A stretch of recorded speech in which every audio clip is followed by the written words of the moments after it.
Olá, meu nome é Johnny Huerta, sejam bem-vindos ao curso de Bombas Hidráulicas.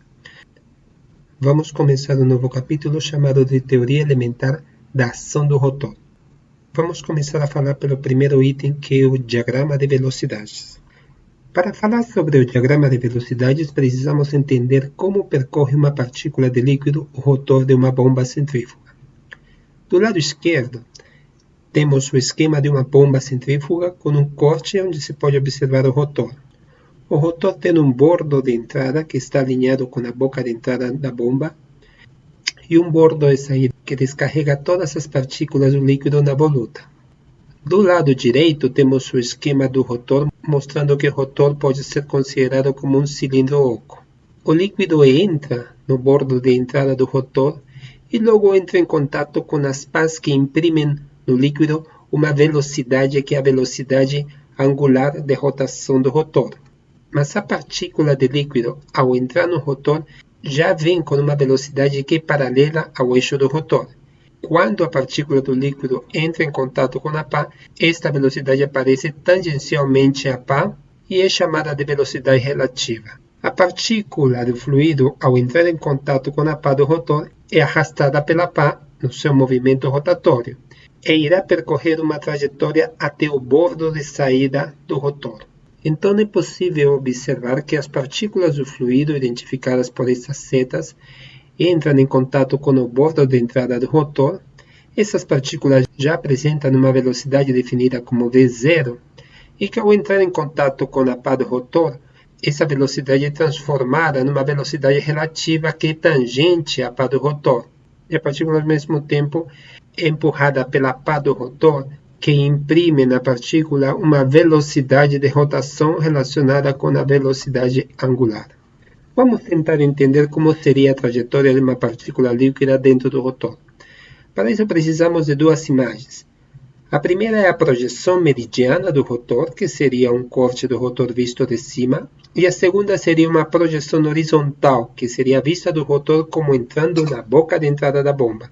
Na projeção horizontal se observa o rotor como formado por dois círculos. O menor é o bordo de entrada do rotor e o maior o bordo de saída do rotor. Então, considerando o esquema à direita, verificamos que a linha e B', que se encontram aqui, a linha e B', podem ser observados na projeção meridiana e horizontal. Considere uma partícula líquida que entra em A1 e sai em B1, acompanhando o movimento da pá do rotor. Observamos este corpo vermelho como sendo a pá do rotor. A partícula entra em A1 e sai em B1. Ao entrar a partícula em A1, a pá desloca-se com velocidade angular constante e arrasta a partícula. Desde o ponto de vista de um observador em cima da pá, a partícula descreve uma trajetória sobre sua superfície, que chamamos de trajetória relativa. Mas, em relação a um sistema fixo, a partícula descreve uma trajetória chamada de trajetória absoluta. Então, a partícula não descreveria a trajetória que segue o formato da pá do rotor, senão seguiria uma trajetória diferente, definida como A, B. Essa trajetória é conhecida como trajetória absoluta. Então, no plano meridiano, no plano que se encontra aqui em cima, não é possível distinguir as trajetórias, nem a relativa nem a absoluta. Ambas aparecem aqui com uma linha só. Mas, no plano horizontal, a trajetória AB, que é a trajetória absoluta, que é a trajetória que de fato a partícula segue devido ao arrastamento que a partícula sofre devido à pá, é possível diferenciá-la da trajetória relativa, que se supõe segue o perfil do formato da pá. Então, agora sabemos qual é a verdadeira trajetória da partícula dentro do rotor, que é definida como a trajetória absoluta formada pela curva AB. Consideremos o ponto M, onde a partícula percorreu um trecho da trajetória. O ponto M é definido aqui. O ponto M', que se encontra na projeção meridiana, seria a projeção meridiana dessa partícula nessa posição. Verificamos na projeção horizontal que a partícula, verificamos nesta projeção, tem dois componentes vetoriais. um componente periférico, ou também chamado de circunferencial, e um componente relativo, devido à velocidade relativa da partícula. A soma geométrica dos dois vetores ou componentes vetoriais dá uma velocidade absoluta chamada de v. Verificamos também que o vetor v pode ser observado na projeção meridiana. Entretanto, não dá para distinguir cada um dos componentes vetoriais, nem muito menos o vetor velocidade absoluta. Verificamos também que o vetor v forma com a componente periférica u um ângulo chamado de alfa. Além disso, o vetor velocidade relativa e a prolongação no sentido oposto do vetor periférico formará um ângulo chamado de beta. Então, para uma partícula que percorreu um trecho da sua trajetória e se encontra no ponto M, e analisamos seus componentes vetoriais, definimos que U maiúsculo é o componente vetorial periférico, W maiúsculo é o componente vetorial relativo e V é o vetor velocidade do movimento absoluto. Então, convencionamos que as letras maiúsculas serão designadas aos vetores e as letras minúsculas serão designadas aos seus módulos, de forma que V minúsculo é módulo da velocidade absoluta, U minúsculo, módulo da velocidade periférica, ou também chamada de circunferencial, velocidade que possui o rotor, W minúsculo, módulo da velocidade relativa, e além disso temos que o ângulo alfa é o ângulo formado pelo vetor velocidade absoluta V com o vetor velocidade circunferencial U. E o ângulo beta é o ângulo formado pelo vetor velocidade relativa W maiúsculo com o prolongamento em sentido oposto do vetor U, também chamado de componente vetorial periférico. O ângulo beta é muito conhecido por ser o ângulo de inclinação das pás. A partícula líquida se desloca em relação à pá enquanto gira. A aceleração da partícula se deve às acelerações dos movimentos componentes e da aceleração complementar. A aceleração total da partícula se deve à força de inércia que tem dois componentes, um componente tangencial à trajetória absoluta e um componente normal à trajetória absoluta. O componente tangencial gera uma aceleração tangencial comunicando energia cinética à partícula. Já o componente normal provoca a mudança de direção em virtude da aceleração centrípeta, responsável pela curvatura da trajetória. A energia transmitida será tanto maior quanto mais intensa for a ação das pás sobre o líquido. Então, foi definido que num dado momento, onde a partícula percorreu um trecho da sua trajetória e se encontra no ponto M, que ela apresenta os seguintes componentes vetoriais. Um componente vetorial periférico, ou também chamado de circunferencial, um componente vetorial relativo, e a soma geométrica desses dois componentes vetoriais nos dá a velocidade absoluta da partícula, e que o ângulo formado pela velocidade absoluta da partícula e o componente vetorial periférico, o circunferencial, é definido como alfa. Mas alguns vetores podem ser formados por seus próprios componentes. Por exemplo, o fator velocidade absoluta está formado por um componente periférico, chamado de VU, e por um componente meridional, chamado de VM. Esse VM pode ser observado também desse lado.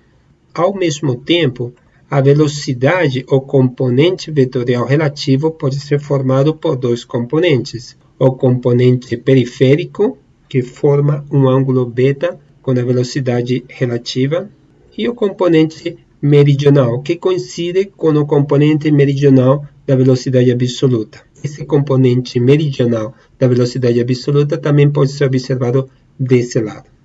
Então, como definimos anteriormente, as letras maiúsculas identificarão os vetores e as minúsculas os módulos. E só para lembrar, V a velocidade absoluta, U a velocidade periférica ou circunferencial, que é a velocidade que possui o rotor girando, e W a velocidade relativa. Observe que a partícula foi arrastada pela pá até o ponto M.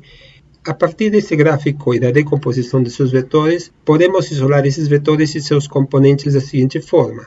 Então, precisamos do conhecimento dessas grandezas, do vetor velocidade absoluta, dos seus componentes meridional e periférico, e do vetor velocidade relativa e dos seus componentes meridional e periférico. Ambos os gráficos representam a projeção da velocidade absoluta e relativa formada pelos seus componentes radiais ou meridionais e periféricos ou circunferencial. Em outras palavras, Wm e Vm são os componentes radiais e meridionais da velocidade relativa e da velocidade absoluta. Wu e Vu são os componentes periféricos ou circunferenciais da velocidade relativa e absoluta, respectivamente, e o componente meridional da velocidade absoluta aparece nas expressões de descarga do rotor. Isso é muito importante para a resolução de exercícios. E o componente periférico da velocidade absoluta aparece nas expressões de energia cedida pelo rotor ao líquido. Então, define-se como diagrama de velocidades todos os componentes vetoriais que uma partícula que é arrastada pela pá de um rotor no seu percurso entre o bordo de entrada e o bordo de saída apresenta. Dessa forma, identificando o componente periférico, o componente relativo e o vetor velocidade absoluta decompostos em seus próprios componentes com seu ângulo alfa e o seu ângulo beta, algumas expressões podem ser deduzidas, como tangente de alfa sendo igual ao cateto oposto, que é o componente meridional da velocidade absoluta, sobre o cateto adjacente, que é o componente periférico da velocidade absoluta. E tangente de beta, que é igual ao componente meridional da velocidade relativa sobre o componente periférico da velocidade relativa, ou também o componente meridional da velocidade absoluta sobre o componente periférico da velocidade relativa. Ou ainda, tangente de beta pode ser o componente meridional da velocidade absoluta sobre a subtração do vetor velocidade periférica menos o componente periférico da velocidade absoluta. Ou seja, este vetor menos este vetor é igual ao segmento WM. Mas o diagrama de velocidades não somente pode ser representado por este esquema vetorial, sino também pode ser representado pelo chamado triângulo de velocidades. Este triângulo de velocidades pode ser formado pelos vetores velocidade periférica, velocidade relativa e velocidade absoluta. Se trasladamos a velocidade relativa, o componente vetorial da velocidade relativa para esse lado, estaríamos formando este triângulo de velocidades, onde alfa continua sendo o ângulo formado pelo vetor velocidade absoluta e pelo vetor velocidade periférica ou circunferencial. Já o ângulo beta passaria a ser formado pela velocidade relativa sobre a velocidade periférica ou circunferencial. A partir deste diagrama, ainda podemos extrair alguns componentes desses vetores que formam o ângulo alfa e o ângulo beta. Dessa forma, teríamos o componente radial da velocidade absoluta, que seria igual ao componente radial da velocidade relativa. Além disso, teríamos o componente periférico da velocidade absoluta definido ali, e teríamos o componente periférico da velocidade relativa. Então, o triângulo de velocidades é totalmente equivalente ao diagrama de velocidades definido do lado esquerdo da imagem. Agora considere um rotor com velocidade angular ω. Podemos observar que uma dada partícula entra em contato com o rotor no bordo de entrada em AU. Nesse momento, a partícula apresenta os componentes vetoriais periférico relativo, só que de acordo com a convenção de números, definimos esses componentes como sendo U1 e W1. E a soma deles, soma dos vetores periféricos e relativos, é igual ao vetor velocidade absoluta, que seria V1. Então, no diagrama de velocidades, no ponto A1 fica definido como sendo vetor velocidade relativa, vetor velocidade periférica ou circunferencial, e a soma geométrica de ambos os vetores como sendo vetor velocidade absoluta. No mesmo instante, uma outra partícula está saindo pelo bordo de saída do rotor, NA2. A partícula na saída também apresenta os componentes vetoriais periférico e relativo. Por convenção numérica, na saída do rotor, os componentes vetoriais seriam U2 e W2. E a soma dos componentes vetoriais seria V2. Então, no diagrama de velocidades para a partícula saindo em A2, fica sendo como a velocidade periférica na saída A2, a velocidade relativa na saída 2 e a soma geométrica de ambas as velocidades como sendo V2. Também observamos que os ângulos alfa e beta, tanto na saída quanto na entrada, apresentam a convenção numérica de 1 e 2 para o bordo de entrada 1 e para o bordo de saída 2. Considere uma partícula de líquido entrando no bordo de entrada do rotor no ponto A1. A pá do rotor na saída está definida como A2. No momento que a partícula entra no rotor, a pá arrasta a partícula que descreve uma trajetória absoluta definida como A1 a linha 2, que coincide com a parte final da pá que nesse momento percorreu de A1 até a linha 1. Essa seria a nova posição da pá, definida como a linha 1 a linha 2. E essa seria a trajetória absoluta da partícula, que é empurrada pela pá desde a posição A1, A2 até a posição a linha 1 a linha 2. Como pode-se observar, a trajetória da partícula não coincide com a forma da pá, senão com o processo de arrastamento da partícula devido à pá. Observamos que no bordo de entrada a partícula apresenta os mesmos componentes vetoriais antes mencionados.